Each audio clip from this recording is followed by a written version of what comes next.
முதல் வாசகம். திருத்தூதர் யாக்கோபு எழுதிய திருமுகத்திலிருந்து வாசகம். இன்றோ நாளையோ குறிப்பிட்ட நகரத்துக்கு போய் அங்கே ஓராண்டு தங்கி வாணிகம் செய்வோம், பணம் ஈட்டுவோம் என சொல்லுகிறவர்களே, சற்று கேளுங்கள். நாளைக்கு உங்கள் வாழ்க்கை எப்படி இருக்கும் என்பது உங்களுக்கு தெரியாதே. நொடிப்பொழுதில் தோன்றி மறையும் புகை போன்றவர்கள் நீங்கள். ஆகவே அவ்வாறு சொல்லாமல், ஆண்டவருக்கு திருவுளமானால் நாங்கள் உயிரோடு இருப்போம், இன்னின்ன செய்வோம் என்று சொல்வதே முறை. இப்பொழுதோ நீங்கள் வம்பு பாராட்டி பெருமை கொள்கிறீர்கள். இது போன்ற பெருமை எல்லாம் தீமையானது. நன்மை செய்ய ஒருவருக்கு தெரிந்திருந்தும் அவர் அதை செய்யாவிட்டால் அது பாவம்.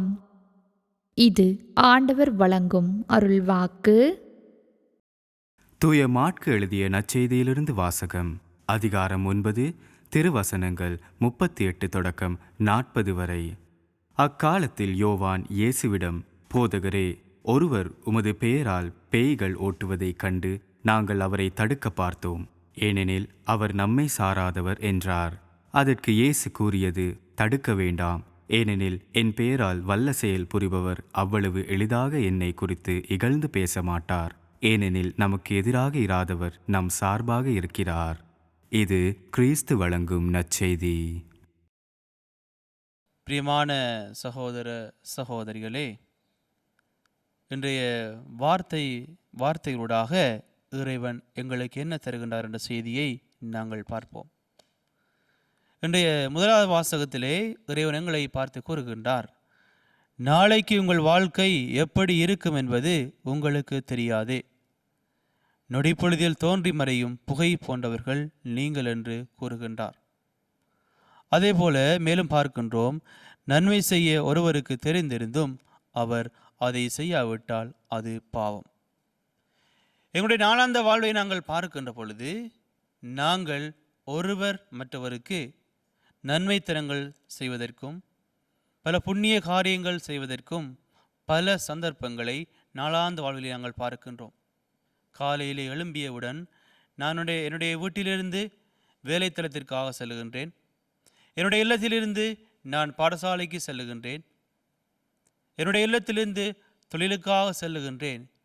என்னுடைய வாழ்வை நான் பார்க்கின்ற பொழுது பல்வேறு காட்சிகளை நான் கண்டுகொள்கின்றேன். இப்படியான சந்தர்ப்பத்திலே இறைவனும் என்னை அழைக்கின்றார். நான் என்னால் இயன்ற ஒரு நன்மையான காரியங்களை, என்னால் இயன்ற ஒரு விடயத்தை மற்றவனுக்கு செய்ய வேண்டும் என்பதை இறைவனும் விரும்புகின்றார். ஆகவே இந்த வாசகத்திலே மிகவும் தெளிவாக இறைவன் கூறுகின்றார், வாய்ப்புகளும் சந்தர்ப்பங்களும் இறைவன் எங்களுக்கு அமைத்து தருகின்றார். இந்த வசனத்தை பார்க்கின்ற பொழுது, நன்மை செய்ய ஒருவருக்கு தெரிந்திருந்தும் அவர் அதை செய்யாவிட்டால் அது பாவம். இன்று நான் என்னுடைய சொத்துக்களோடும் சுகங்களோடும் வசதியாக நான் வாழ்ந்து கொண்டிருக்கின்றேன், சந்தோஷமாக வாழ்ந்து கொண்டிருக்கின்றேன், மகிழ்ச்சியாக வாழ்ந்து கொண்டிருக்கின்றேன் என்று சொன்னால் அதற்கு காரணம் இறைவனுடைய அன்புதான், இறைவனுடைய செயல்தான். என்று நான் இவ்வுலகிலே சுதந்திரமாக பயணித்து கொண்டிருக்கின்றேன். ஆனால் இறைவன் பல சந்தர்ப்பங்களையும் பல வாய்ப்புகளையும் எனக்கு கொடுக்கின்றார், நான் நன்மை செய்வதற்கு. நன்மையான காரியங்களை நான் செய்கின்ற பொழுது அதனை இறைவனும் விரும்புகின்றார். ஏனெனில் எங்களுக்கு யாருக்குமே நான் சொல்ல முடியாது, இன்றைய நாளிலே இருப்பவர்கள் நாளை இருப்பார்களா, இந்த கணத்தில் இருப்பவர்கள் அடுத்த கணம் இருப்பார்களா வாழ்வார்களா என்று யாராலையுமே நிர்ணயித்து கூற முடியாத ஒரு வாழ்விலே நாங்கள் வாழ்ந்து கொண்டிருக்கின்றோம். ஆகவேதான் இறைவன் கூறுகின்றால், உனக்கு சந்தர்ப்பம் கிடைக்கின்ற பொழுது, வாய்ப்புகள் கிடைக்கின்ற பொழுது என்னுடைய பெயரால் ஒருவருக்கு உன்னால் இயன்றதை செய், ஒரு நன்மைத்தனமான காரியங்களை செய். அவ்வாறு செய்கின்ற பொழுது இறைவனுக்கு ஏற்ற வாழ்வை நாங்கள் வாழுகின்றோம்.